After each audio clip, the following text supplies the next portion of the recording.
Hello guys, welcome back to my channel. ഇന്ന് ഞാൻ എമ്പുരാൻ മൂവിയുടെ റിവ്യൂ ആയിട്ടാണ് വന്നിരിക്കുന്നത്. ഇന്ന് മൂവി ഇറങ്ങി രണ്ടാമത്തെ ദിവസമാണ്. ഞാൻ മൂവി ഫസ്റ്റ് ഡേ തന്നെ കണ്ടു, പക്ഷേ റിവ്യൂ എടുക്കാൻ ഇന്നാണ് ടൈം കിട്ടിയത്, അതുകൊണ്ടാണ് എടുക്കുന്നത്.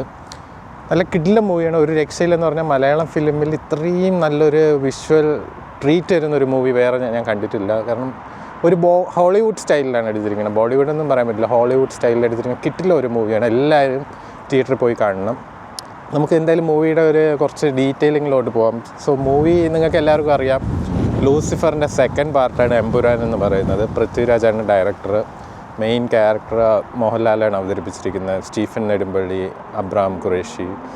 സോ മൂവി നല്ലൊരു രീതിയിലാണ് പോയിരിക്കുന്നത്. എന്ന് വെച്ചാൽ നമ്മൾ ഹോളിവുഡ് സ്റ്റൈൽ മൂവി കാണുന്ന പോലെ കുറേ ലൊക്കേഷനിലൊക്കെ ഷൂട്ട് ചെയ്ത് നല്ല കിട്ടിലം കളർ ഗ്രേഡിംഗ് ഒക്കെ കൊടുത്ത് അത്രയും നല്ലൊരു കിട്ടിലം മൂവിയാണ്. പിന്നെ ഇതിൽ അതർ റോൾസ് ചെയ്തിരിക്കുന്നത് മഞ്ജു വാര്യർ, ടോവിനോയൊക്കെയാണ്. എല്ലാവരും നല്ല കിട്ടിലമായിട്ട് ആക്ട് ചെയ്തിട്ടുണ്ട്, നമുക്ക് ഒന്നും കുറ്റം പറയില്ല. പിന്നെ സ്റ്റോറി വൈസ് ആണെങ്കിലും സ്റ്റോറി ചിലർ പറയുന്നുണ്ട് ലൂസിഫർ കണ്ടില്ലെങ്കിലും എമ്പുരാൻ കാണാം. പക്ഷേ ഞാൻ പറയുന്നത് നിങ്ങൾ ലൂസിഫർ കണ്ടിട്ട് എമ്പുരാൻ കാണുന്നതായിരിക്കും ബെറ്റർ. കാരണം ലൂസിഫറിലുള്ള അതേ ക്യാരക്ടേഴ്സ് എമ്പുരാനിലുണ്ട്. സോ നിങ്ങൾക്ക് ക്യാരക്ടറിൻ്റെ ഒരു കണക്ഷൻ നിങ്ങൾക്ക് കിട്ടും. സോ ലൂസിഫർ കണ്ടിട്ട് നിങ്ങൾ പോയി എമ്പുരാൻ കാണുന്നതായിരിക്കും ബെറ്റർ. പിന്നെ മ്യൂസിക്കിൻ്റെ കാര്യമൊക്കെ ആണെങ്കിൽ ദീപക് ദേവാണ് മ്യൂസിക് കൊടുത്തിരിക്കുന്നത്. ഒരു രക്ഷയില്ല, നല്ല കിടിലമായിട്ട് മ്യൂസിക് ചെയ്തിട്ടുണ്ട്, BGM എല്ലാം. ഇതിൽ കുറേ ഹെവി സീൻസ് ഉണ്ട്. നമ്മുടെ ലാലേട്ടൻ്റെ ഒരു ഓറ ഫീൽ ചെയ്യുന്ന ഭയങ്കര ഒരു സ്ക്രീൻ പ്രസൻസ് ആണ് ലാലേട്ടൻ ഇതിൽ. അതിൽ മെയിൻലി ലാലേട്ടൻ്റെ ഇൻട്രോ കാണിക്കുന്നത്, കുറച്ച് ഹെലികോപ്റ്റേഴ്സൊക്കെ വന്നിട്ട് അതിൻ്റെ ഇടയിൽ കൂടെ ലാലേട്ടൻ വരുന്നത്, അതൊക്കെ ഒരു രക്ഷയില്ലെന്ന് പറഞ്ഞാൽ തിയേറ്ററൊക്കെ കത്തി ആ ഒരു ലെവലിലൊരു ഓറ വരുന്നൊരു ഫീലായിരുന്നു ആ ഒരു സീൻസൊക്കെ.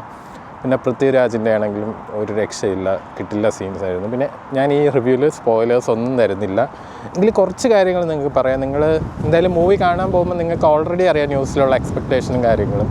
സോ ന്യൂസിലുണ്ടായിരുന്ന കുറച്ച് കാര്യങ്ങൾ വെച്ചിട്ട് അതിലൊരു ഡ്രാഗൺ പിക്ചർ കാണിക്കുന്നുണ്ട്, അതൊക്കെ റിവീൽ ചെയ്യുന്നുണ്ട്. പിന്നെ ആരാന്നൊന്നും ഞാൻ പറയുന്നില്ല, റിവീൽ ചെയ്യുന്നുണ്ട്. പിന്നെ ഒരു ക്യാമിയോ റോളുണ്ട്.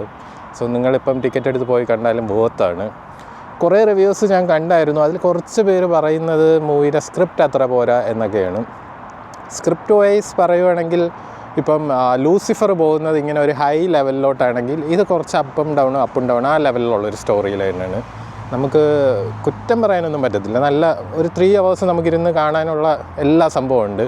പിന്നെ ഇതിൽ ഓരോ വിഷ്വൽസും എടുത്തിരിക്കുന്നത്, അതെങ്ങനെ എങ്ങനെ ഷൂട്ട് ചെയ്തെന്ന് പോലും നമുക്ക് ഈവൻ തിങ്ക് ചെയ്യാൻ പോലും പറ്റാത്ത ലെവലിലാണ് എടുത്തിരിക്കുന്നത്. പിന്നെ കളർ ഗ്രേഡിംഗ് ആണെങ്കിലും ഒരു രക്ഷയില്ല, നമുക്ക് തിയേറ്ററിലിരുന്ന് കാണാൻ പറ്റിയത്. മേ ബി ഇത് ഐമാക്സിൽ കാണുന്ന കുറച്ചുകൂടെ ബെറ്റർ ആയിരിക്കും എന്ന് എനിക്ക് തോന്നുന്നു. കുറച്ചുകൂടെ ഒരു ഡെപ്ത്ത് കിട്ടുമായിരിക്കും മൂവിയുടെ. ആക്ടേഴ്സിൽ മെയിൻ റോൾ എല്ലാവർക്കും അറിയാം, മോഹൻലാൽ, പൃഥ്വിരാജ്, മഞ്ജു വാര്യർ, ടോവിനോ. ഇതിൽ കുറച്ചുകൂടെ ഈ ഒരു എമ്പുരാൻ വന്നപ്പോൾ എനിക്ക് തോന്നുന്നു മഞ്ജു വാര്യറിന് കുറച്ചുകൂടെ ഒരു സ്ക്രീൻ പ്രസൻസ് കിട്ടിയിട്ടുണ്ട്. കാരണം കുറച്ചുകൂടെ ഒരു ഇമ്പോർട്ടൻസ് ഉള്ളൊരു റോള് കിട്ടിയിട്ടുണ്ട്, അത് കുറച്ചുകൂടെ ഹൈലൈറ്റ് ചെയ്യേണ്ടതാണ്.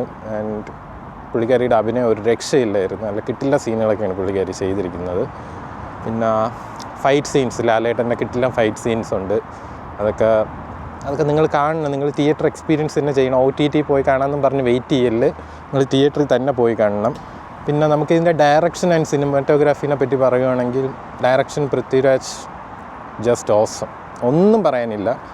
നമുക്ക് ചെറിയൊരു പോർഷനിൽ പോലും ഡയറക്ഷനായി അത് കുറച്ചുകൂടെ ബെറ്റർ ആക്കാം അങ്ങനെ പറയാൻ പോലും ഇല്ല, കാരണം കിട്ടിലമായിട്ട് ചെയ്തിട്ടുണ്ട്. പിന്നെ സിനിമാറ്റോഗ്രാഫി സുജിത് വാസുദേവാണ് ചെയ്തിരിക്കുന്നത്. എന്തൊക്കെ ഷോട്ട്സ് എടുത്തിട്ടുണ്ടെന്ന് നമുക്ക് എക്സ്പെക്റ്റ് ചെയ്യാൻ പറ്റാത്ത ലെവലിൽ നിന്നൊക്കെ ഉള്ള ഷോട്ട്സുകളുണ്ട്. അത് നമുക്ക് ഈവൻ ട്രെയിലറിൽ തന്നെ അതൊക്കെ കാണാം. അതൊക്കെ വളരെ കിട്ടിലമായിട്ട് എടുത്തിട്ടുണ്ട്. സോ അതൊക്കെ വെച്ച് നോക്കുമ്പം മലയാളത്തിലൊരു KGF എന്നല്ല, മേ ബി അതിനേക്കാളും മുകളിലുള്ളൊരു മൂവിയാണെന്ന് നമുക്ക് പറയാം. ഇതിൻ്റെ ഒരു വിഷ്വലി നമ്മൾ നോക്കുമ്പോൾ നമുക്ക് സ്റ്റോറി വൈസ് ആണെങ്കിൽ KGF കുറച്ചുകൂടെ ബെറ്റർ ആണെന്ന് പറയാൻ പറ്റും. ഇതിൻ്റെ സ്റ്റോറി മോശമാണെന്നല്ല, ബട്ട് നമുക്ക് തിയേറ്ററിൽ ഒരു ഹൈപ്പ് കിട്ടുന്നെങ്കിൽ കുറച്ച് ഹൈ ആയിട്ട് പോകുന്ന സ്റ്റോറി ആയിരിക്കണം. സോ അത് വെച്ച് നോക്കുവാണെങ്കിൽ മലയാളത്തിലെ ബെസ്റ്റ് മൂവി ഇന്ന് വരെ ഇറങ്ങിയിരിക്കുന്നതിൽ ബെസ്റ്റാണ് എമ്പുരാൻ എന്ന് പറയുന്നത്. സോ ഇതിൻ്റെ തേർഡ് പാർട്ട് എന്തായാലും ഉടനെ വരുന്നതാണ്.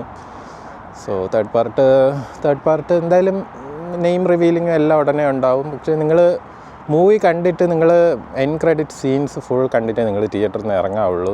മൂവി ഫിനിഷായിട്ട് ഇറങ്ങില്ല, കാരണം അതിൽ കുറച്ച് കാര്യങ്ങളും കാണിക്കുന്നുണ്ട്. സോ അതെല്ലാം നിങ്ങൾ കണ്ടിട്ട് വേണം ഇറങ്ങാൻ. പിന്നെ CGI ചെയ്തിരിക്കുന്നത്, വിഷ്വൽ എഫക്ട്സ്, അതൊക്കെ ഒരു രക്ഷയില്ല, നല്ല കിട്ടിലമായിട്ടാണ് ചെയ്തിരിക്കുന്നത്. മെയിൻലി ഹെലികോപ്റ്റേഴ്സിൻ്റെ സീൻസ് ചെയ്തിരിക്കുന്നത്, അത് ഞാൻ ഫസ്റ്റ് കണ്ടപ്പോൾ വിചാരിച്ച ഹെലികോപ്റ്റേഴ്സ് എല്ലാം ഒറിജിനലാണെന്നാണ് വിചാരിച്ചത്. അത് അപ്പാഷ എന്ന് പറയുന്ന ഒരു മിലിറ്ററി ഹെലികോപ്റ്റർ ആ ഒരു സീരീസിൽ വരുന്നതാണ്. ഞാൻ വിചാരിച്ചത് അതെല്ലാം ഒറിജിനലാണ്, ബട്ട് അത് ഒറിജിനലല്ല.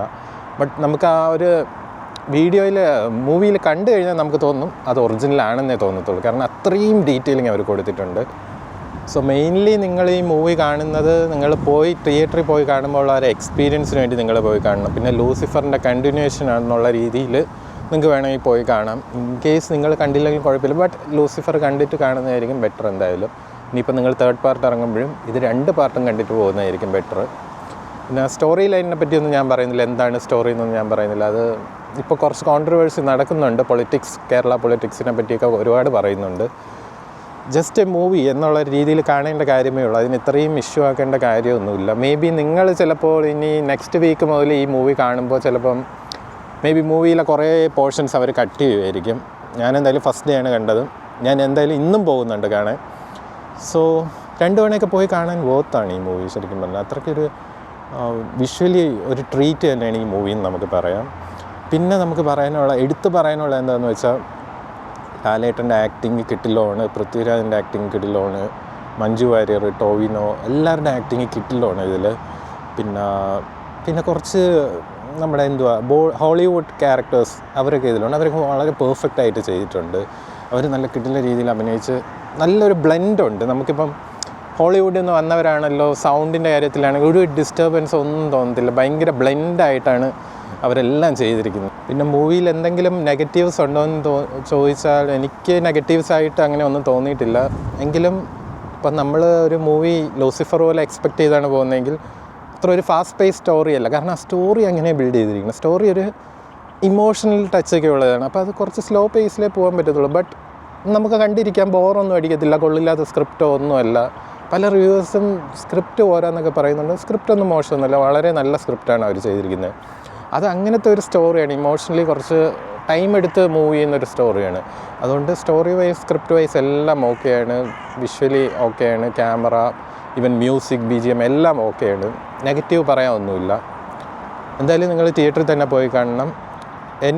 ഞാനൊരു റേറ്റ് ചെയ്യുകയാണെങ്കിൽ ഞാൻ ഔട്ട് ഓഫ് 5 ഞാനൊരു 4.7 കൊടുക്കും ഈ ഒരു മൂവി. കാരണം അത്രയ്ക്കും പെർഫെക്റ്റ് ആയിട്ടാണ് മലയാളം മൂവിയിൽ ഇത്രയും നല്ലൊരു ഇമ്പാക്റ്റുള്ള മൂവി പൃഥ്വിരാജ് എടുത്തിരിക്കുന്നത്. സോ ഞാനെന്തായാലും സെക്കൻഡ് ടൈമും ഈ മൂവി കാണാൻ പോകുന്നുണ്ട്.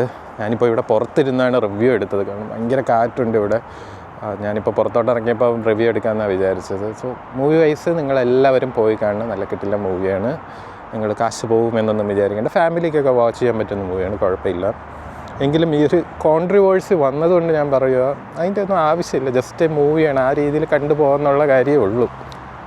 എന്താണെന്ന് അറിഞ്ഞൂടാ. എന്തായാലും ഞാനിപ്പോൾ UK ഇവിടെ ഇമാതിരി പ്രശ്നമൊന്നുമില്ല. നാട്ടിൽ എന്തൊക്കെയോ പ്രശ്നം നടക്കുന്നത് കേട്ടു.